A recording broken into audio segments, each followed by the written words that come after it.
चूल मुलाच्या चौकटीत अडकणारी नाही, स्त्री शक्ती आज जगाच्या पटलावर झेपावते. एक सक्षम, जबाबदार आणि घराचे घरपण जपणारे व्यक्तिमत्व म्हणून स्त्रियांकडे नेहमीच पाहिले जाते.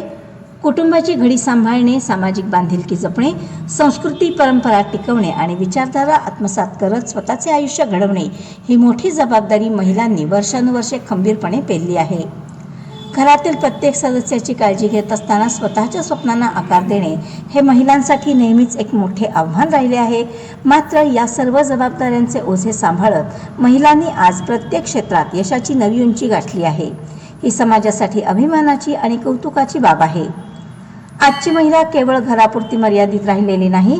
शिक्षण, उद्योग, प्रशासन, सामाजिक कार्य, क्रीडा, विज्ञान तसेच राजकारण अशा विविध क्षेत्रांमध्ये महिलांनी आपली कर्तबगारी सिद्ध करून दाखवली आहे.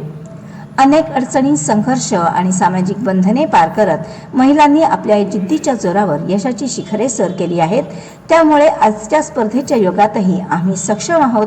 चूल आणि मूल या पलीकडेही आम्ही मोठे कार्य करू शकतो हे महिलांनी आपल्या कर्तृत्वाने सिद्ध केले आहे.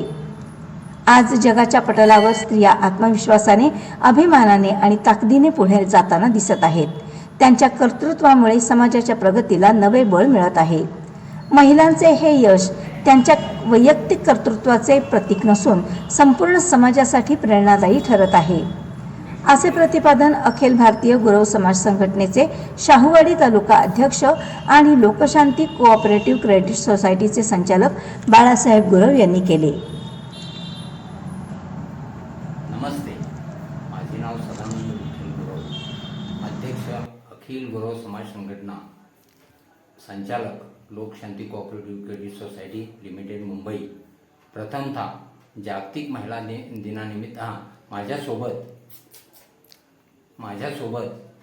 माझे मित्र, उपाध्यक्ष अखिल गुरव समाज संघटना बाबूराव कोळगावकर.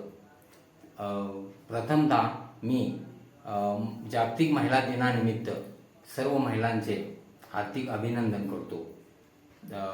आपल्या देशाला अशी थोर परंपरा लाभलेली आहे की अनेक विचारवंत, अनेक कर्तृत्ववान व्यक्ती आज आपल्या देशाला लाभली आणि त्यांना घडवणाऱ्या ह्या त्यांच्या माऊलीच होत्या.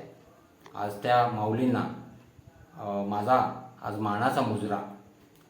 अशी थोर परंपरा असलेला आपला देश आणि म्हणूनच आपल्या ह्या देशात, भारतीय देशात आज महिलांना अगदी उच्च स्थान दिलेलं आहे. अशा सर्व महिला आज काबाड कष्ट करून आपला संसार चालवत आज आपल्या ग्रामस्थानापासून अगदी जागतिक पातळीवर महिला आपल्या देशाचा ठसा उमटत आहेत. आज अशा महिलांना माझ्याकडून व माझ्या गुरु बांधवाकडून आज हार्दिक अशा शुभेच्छा. आज रानात वनात काबाड कष्ट करून, आपला व्यवसाय करून, नोकरी करून, आपल्या संसाराला हातभार लावत आज ह्या आपल्या महिला भगिनी आज देशात उच्च पातळीवर आपल्या देशाचं नाव उज्ज्वल करतात.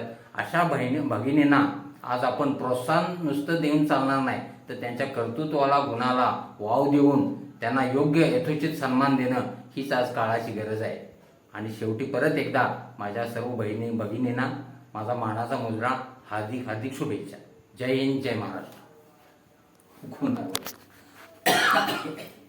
बाबू